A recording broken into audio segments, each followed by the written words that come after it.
अतिशय क्षीण स्वरूपामध्ये आपल्याला मानवनिर्मित आपत्ती किंवा नैसर्गिक आपत्तींमुळे बेदखल व्हावं लागलेले घर, दार, गाव, संस्कृती याचा त्याग ज्यांना करावा लागलाय आणि त्याशिवाय एका बेदखल होतानाच्या दहशतीचाही ज्यांना सामना करावा लागलाय, अशा सर्व जात समूहांचा, गटांचा, अल्पसंख्याकांचा आवाज हा दुर्दैव आहे की मराठी साहित्यात आजही आपल्याला ऐकू येत नाही। याच्यामध्ये अगदी छोटे छोटे काही उदाहरणं आणि काही मुद्द्यांकडे फक्त मी लक्ष वेधू शकणार आहे। त्याचा पहिला मुद्दा असा आहे की तसं म्हटलं तर पितृसत्ताक समाजामध्ये सर्वच स्त्रिया या स्थलांतरित आणि बेदखल आणि विस्थापित असतात, परंतु त्यातही ज्या स्त्रियांना माहेर नावाची गोष्टच नसते किंवा असली तरी तिथं जायची शक्यता सुद्धा नसते, विशेषतः बहुजन स्त्रियांच्या बाबतीत आपण हे बघतो। अगदी आज ऊसतोड कामगारांच्या घरातली जी महिला आहे तिचं जे आयुष्य आपण बघतो, त्यात अर्थातच आपण ज्या गोड गुलाबी ओव्या ऐकत मोठे झालो रेडिओवरनं, चौसोपी वाडा आणि माहेरचं सौंदर्य आणि माहेरची श्रीमंती, ती ज्यांच्या वाट्याला कधी येऊच शकत नाही, अशा प्रकारच्या करोडो महिलांचा आवाज हा आपल्याला अर्थातच मराठी साहित्याच्या मुख्य प्रवाहामध्ये आजही दिसत नाहीये। दुसरीकडे आपण जर बघितलं की अण्णाभाऊंसारख्या साहित्यरत्न अण्णाभाऊंच्या साहित्यात आपल्याला ज्या प्रकारचे उल्लेख दिसतात की घर सोडून, गाव सोडून, रस्त्यावर मोलमजुरी करत करत अख्खं कुटुंब पुढचा पडाव गाठतं, पुन्हा बरेच तो काम करतं, पुढवलं जातं, तिथून पुन्हा पुढे जातं आणि अशा प्रकारच्या ज्या त्या काळाचा एक आलेख की एकीकडे ब्रिटिश सत्तेमधनं काही नव्या संधी मिळत आहेत आणि दुसरीकडे गाव गाड्यातल्या भयानक अपमानकारक, भयानक हलाखीचं जीणं आणि सगळ्यात मुख्य म्हणजे कुठल्याही प्रकारची मानवी प्रतिष्ठा नसणं, यातनं निघून चाललेली स्वाभिमानी माणसं यांचा सगळा आलेख आपल्याला अण्णाभाऊंसारख्यांच्या लिखाणातनं दिसतो। पण आज त्या प्रकारचे प्रयत्न एक रौंदाळकार एखाद दुसरा आपल्याला सोडला तर बाकी फार आपल्याला आज देखील त्या प्रकारचे दिसत नाही।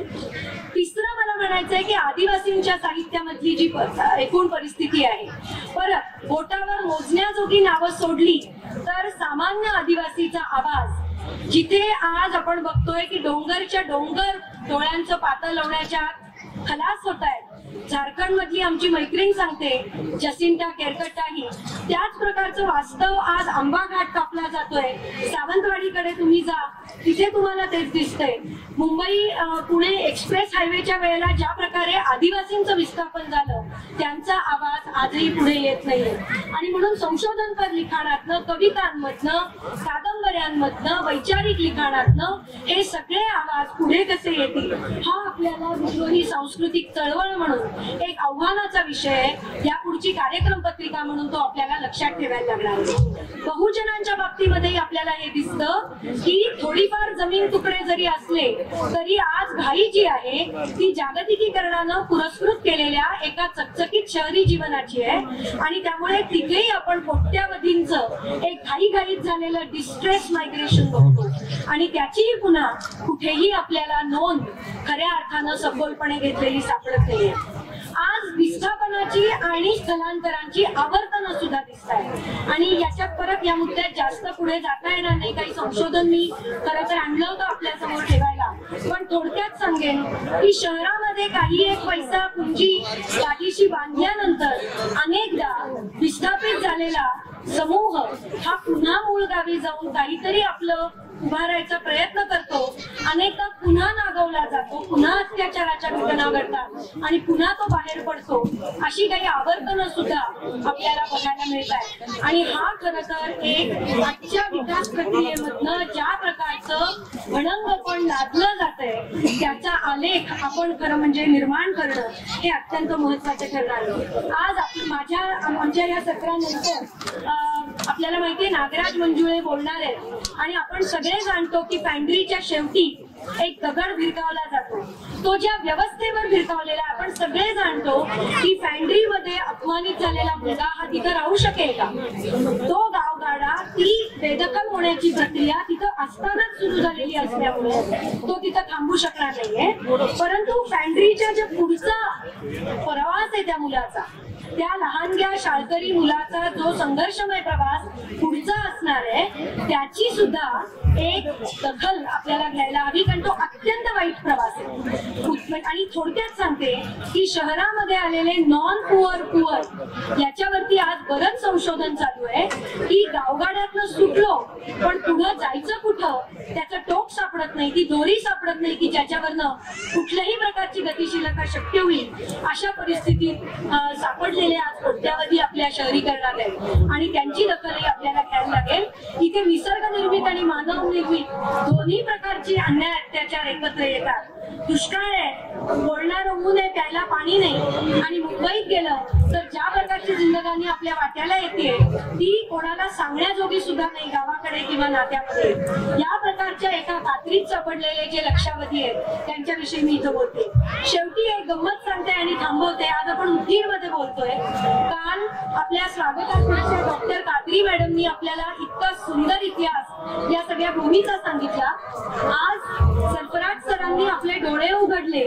मुस्लिम इतिहास लेखन शास्त्र त्याचं एका अर्थाने एक उद्घाटन वेगळ्या प्रकारचं त्यांच्या हस्ते झालं. त्याला जोडून सांगते, कराचीतले आमचे कवी मित्र अजमल जेव्हा साऊथ एशियन युनिव्हर्सिटीमध्ये अभ्यासाला होते तेव्हा त्यांनी सांगितलं की कराचीमध्ये उदगीरच्या गल्ल्यांच्या नावाच्या गल्ल्या आहेत. कारण इथून जे स्थलांतर झालं फाळणीनंतर आणि निजामशाही समताचा जो नरसंहार 2 लाख लोकांचा सांगितला, ती मंडळी आज कराचीत इथल्या आठवणींनी डोळ्यातनं पाणी काढत गल्ल्यांना उदगीरच्या गल्ल्यांची नावं देऊन राहत आहेत. आणि ते म्हणाले याच्यावर एक संशोधन करण्याची गरज आहे की कराचीतल्या कोणत्या गल्लीत उदगीरातल्या कोणत्या गल्लीतला माणूस जाऊन राहिलाय आणि त्याच्या नातेसंबंधांचं त्याच्या भावविश्वाचं नक्की काय घडलं गेल्या 70 वर्षात. तर विस्थापन, स्थलांतर आणि आपत्तीमधलं बेदखल होणं या सगळ्याची एका अर्थाने एक पूर्ण साखळी आहे. आणि या पूर्ण साखळीचा सखोल विचार करणं हे साहित्यातनं, काव्यामधनं आणि संशोधनातनं पुढे यायला लागेल हे मी म्हणेन. शेवट करताना मी एक फक्त 4 वळी वाचून दाखवणार आहे कवितांच्या. आपण जाणतो की NRC CAA मधलं भारतातलं फार मोठं आंदोलन उदगीर मध्ये झालं आणि त्याच संदर्भामधली ही कविता आहे. मिया पोएट्री.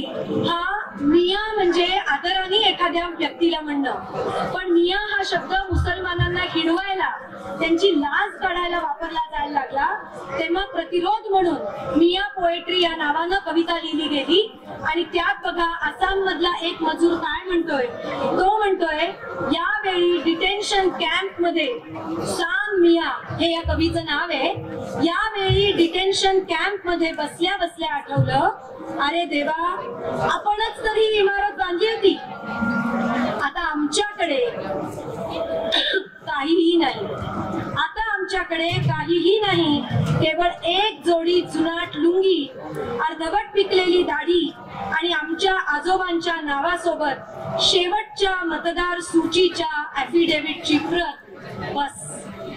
आज आपण जाणतो की मानवनिर्मित आपत्ती आणि विस्थापन हा प्रश्न भारतामध्ये केवळ सांस्कृतिकच नाही, केवळ आर्थिक नाही, तर केवळ नागरिकत्वाच्या, माणूसपणाच्या एका पासपोर्ट सारखा होऊन बसलेला आहे. आणि असे डिटेन्शन कॅम्प बांधले गेले जे आपल्याला खरं वाटत नसेल तर आपण कृपया याचा सर्च करून बघा. लाखो लोक आज एकतर आज आहेत किंवा आज जाण्याच्या रांगेत उभे. आणि आपण युरोपातले नाझींनी बांधलेले छळछावण्या, डिटेन्शन कॅम्प ऐकत होतो.